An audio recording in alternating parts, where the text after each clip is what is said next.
Merhaba arkadaşlar. Bugün de bu engelli çocuklu olan gariban, fakir aileye geldik. Biraz bisküvit, çikolata falan verdik şimdi. Biraz bir abimizin gönderdiği parayı bunlara teslim etmeye geldik. Eğer siz de böyle ihtiyaç sahibi olan, çok acil durumda olan ailelere yardım etmek isterseniz bizimle iletişime geçebilirsiniz. İşte bu gördüğünüz çocuk bile hasta. Gözünü kırpmaya hali yok. Çok zayıf.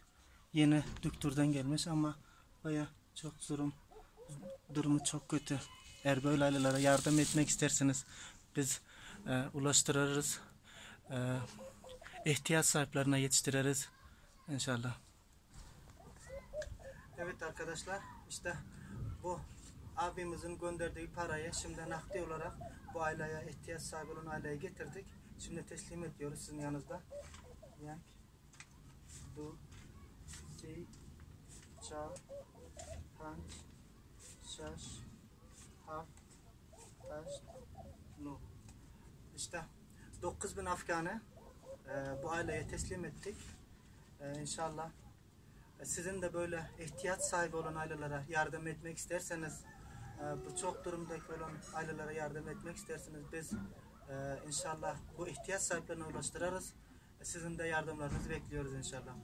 İşte bildiğiniz gibi Afganistan'da son günlerde durum bayağı kötü. Yoksulluk. Çok gariban, böyle yüzlerce gariban halk var. Çok yüzlerce gariban aile var. Ama yiyeceklerine bir şey yok maalesef. Yardımsever insanlardan yine yardım etmek isterseniz biz bu ailelere ulaştırmaya inşallah elden geleni ederiz. WhatsApp numaramızı, iletişim numaramızı burada bırakıyoruz. Buradan bizimle iletişime geçip yardım gönderebilirsiniz. Kaka vast ina. Begini. Ama yukarı bir avaz günün barat. Ya.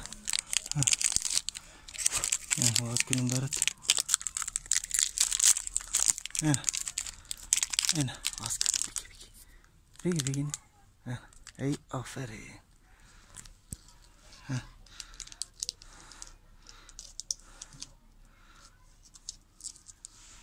İran beki ko en bisküvit astı. Ben bir de baş ver. Geçeyim ya lokma gel. Sanki zahalle için ne darım o kadar son haber ne darı hayır. İşte bu çocuklar da hasta. Gördüğünüz çocuk da hasta çok. Emekçen akşamı merisem bitme payın gördüm şey. Vicdatta. Hatta hasta doktordan yeni gelmiş ama hali yok. Konuşamaz halde. Gözünü bile kırpmıyor.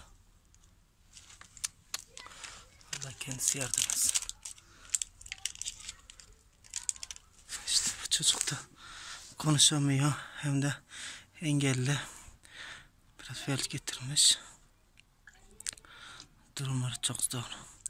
Eğer siz de böyle ailelere yardım etmek isterseniz bizimle irtibata geçip WhatsApp numaramızı bırakıyoruz. Oradan yardım. İşte bu çocuklar bez bilen kullanacak bez bile yok. Bez parası bile bulunmuyor.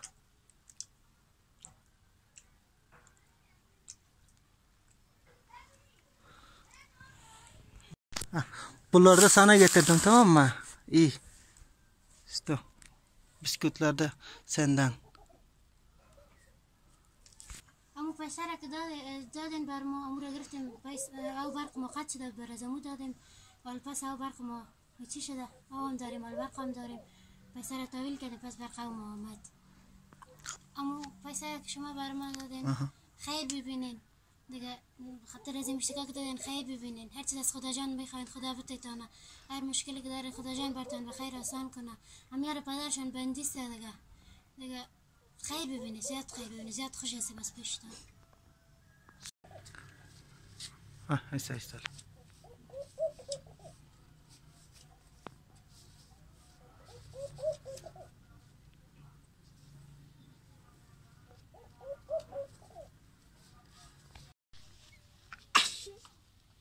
onu izlet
ateş yakarak su ısıtıp çayını böyle kaynatıyorlar.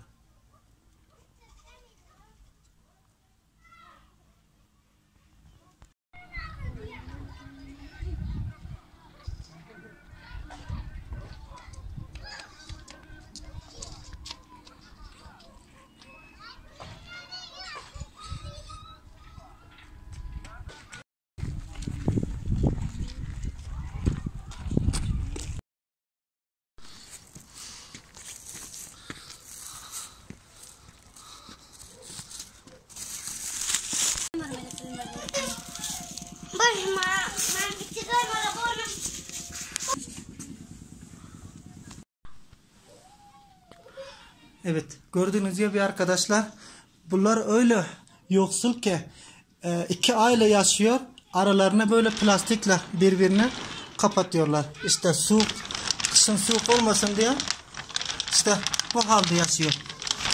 İşte birbirinin arasını ısıtmak için bunu kullanmışlar. Hatta böyle zor durumlarda, yani bunu kapatmayı bile durumları yetişmemiş. Bu yüzden ısıtmak için böyle şeylere plastik kullanmış.